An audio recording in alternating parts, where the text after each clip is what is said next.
President-elect Trump launching his thank you tour in Cincinnati tonight with a major cabinet announcement. This after celebrating a win in Indiana with grateful workers who get to keep their jobs. But at what cost? Is America first good for the rest of our economy? Here's ABC's David Wright. The president-elect appears to be basking in his new job. I'm here today for one main reason, to say thank you to Ohio. Tonight, addressing a rally in Cincinnati, where he surprised the crowd by letting them in on a marquee cabinet pick. His choice for Secretary of Defense, retired Marine Corps General James Mattis, former head of the U.S. Central Command. We're not announcing it till Monday, so don't tell anybody. Mad Dog. He's great. But Trump gave over most of his day to jobs that are a bit less exalted than running the Pentagon. We're saving the jobs at the carrier plant from going to Mexico, 1,100 jobs. This morning in Indianapolis, we met some of those workers. Among them, Paul Roll and his family, who feel like they've won the lottery. I'm pretty excited. Actually looking forward to going to work today. He's been working at the local Carrier furnace plant since he was 18 years old. We get to keep our home. He gets to keep his job. We don't have to move our children around. A job that, until today, he thought he was about to lose. I love you. Love you. I'll see you after work. Earlier this year, Carrier threatened to close the plant where Paul works and move 1,400 jobs to Mexico. I mean, we didn't see any hope in our jobs being saved.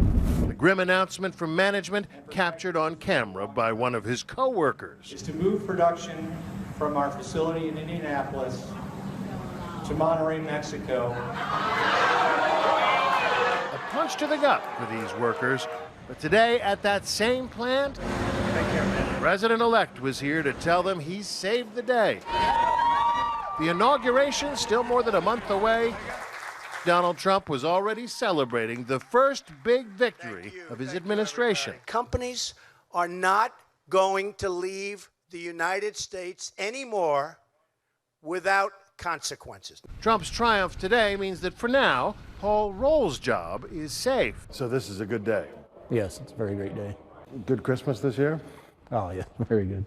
During the primary campaign, Trump was the first candidate to seize on the Carrier closing, telling the crowds at his rallies that he'd call the CEO personally. It's not presidential for the President of the United States to call up the head of Carrier. Hello, this is the president.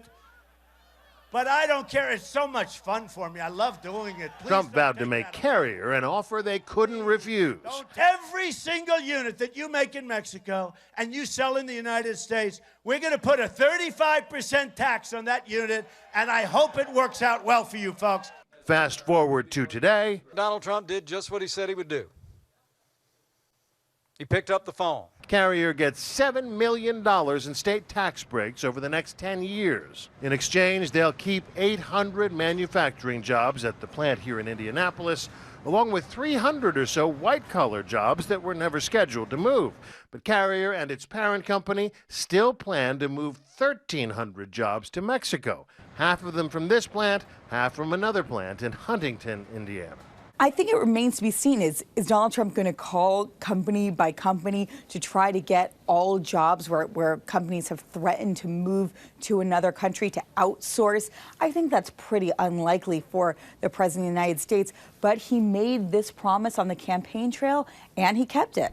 Outside today's event, we met some of the Huntington workers. Trump voters shut out of today's celebration. I don't understand how they can save these jobs and not look a little north to save those too. Right. Do you feel let down by Trump? Right now I do.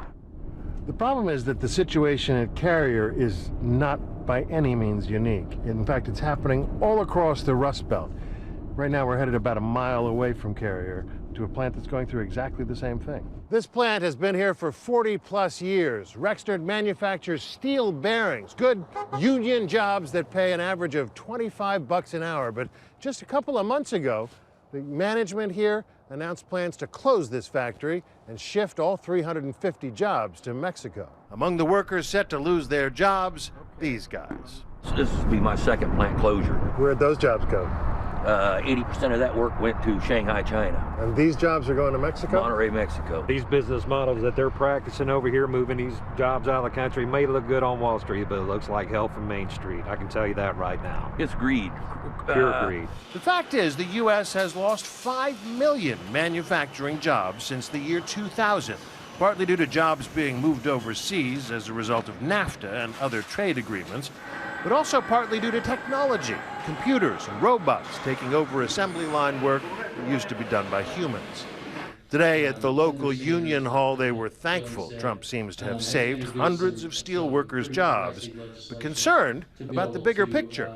First of all, we're appreciative of the work that Trump did do. There's still 1,300 jobs from Carrier that's going to Mexico. Trump didn't say that today. Right now, there's about 4,000 jobs in Indiana alone going to either abroad or overseas in our state right now. 4,000. When's the bleeding going to stop? Trump has now set a precedent for offering tax breaks to save jobs. Will every company now be lining up for a handout? It sets a very dangerous precedent. The president should not be picking winners and losers, should not be calling businesses. Economists point out the U.S. has tried this before, trying to pressure companies to save high-paying jobs in the 1930s. It helped trigger the Great Depression. Donald Trump is an economic nostalgist, and that's very dangerous. He thinks keeping the jobs of the past is the path to prosperity. All of that is a problem for another day. Bottom line, Trump got something priceless out of this, politically. What really mattered was that Donald Trump was able to prove, at least now, that he could follow through on a promise. This buys him a lot of political capital. And even if it wasn't all good news for the workers, there was reason to celebrate. Remember that viral video that started the whole conversation? To move production from our facility in Indianapolis to Monterrey, Mexico. Lakeisha Austin is the woman who shot it. She had no idea how it would end up. Did you ever think that that small action would save all these jobs?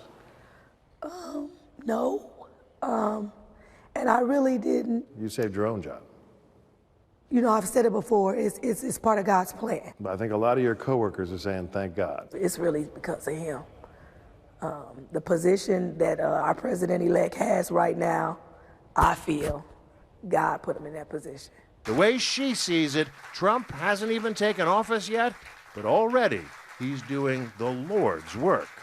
I'm David Wright for Nightline in Indianapolis.